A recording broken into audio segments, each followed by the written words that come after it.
In 2020, the maternal mortality rate in the U.S. was more than 23 deaths per 100,000 births. That rate was higher for black women at more than 55 deaths per 100,000. A maternal death is defined as the death of a woman while she is pregnant or within 42 days of the end of her pregnancy.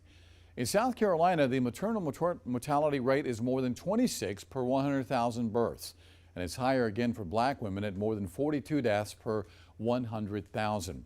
News 19's Becky Buds has the details on how maternal care is disappearing in some rural counties. Karen Alvarado lives in Newberry County and is expecting a baby girl in September. I'm 32 weeks pregnant. I have one boy, and this will be my third girl. She gets her checkups from Loveless Family Medicine, one of the only OBGYNs in Newberry County. It's just 10 minutes away from her home. I do my checkup.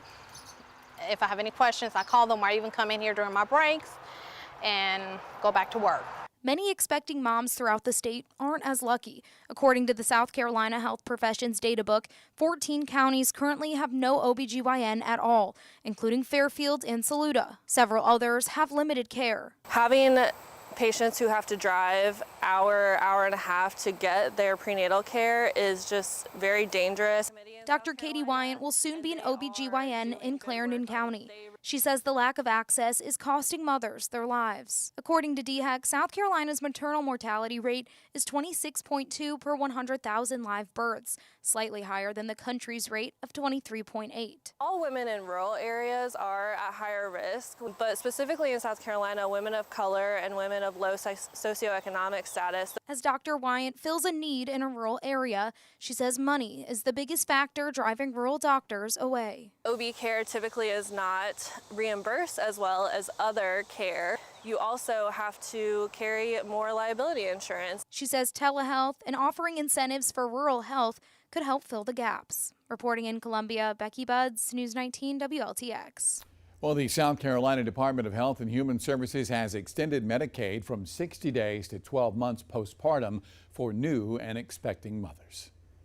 According to DHEC, South Carolina's 2020 infant mortality rate was 6.5 infant deaths for every 1,000 births. That means for every 1,000 births, 6 babies lost their life. The most recent national average was 5.58 infant deaths for every 1,000 births. That puts South Carolina above the national average. The 2020 average for black women was even higher. For every 1,000 babies born, 10 died.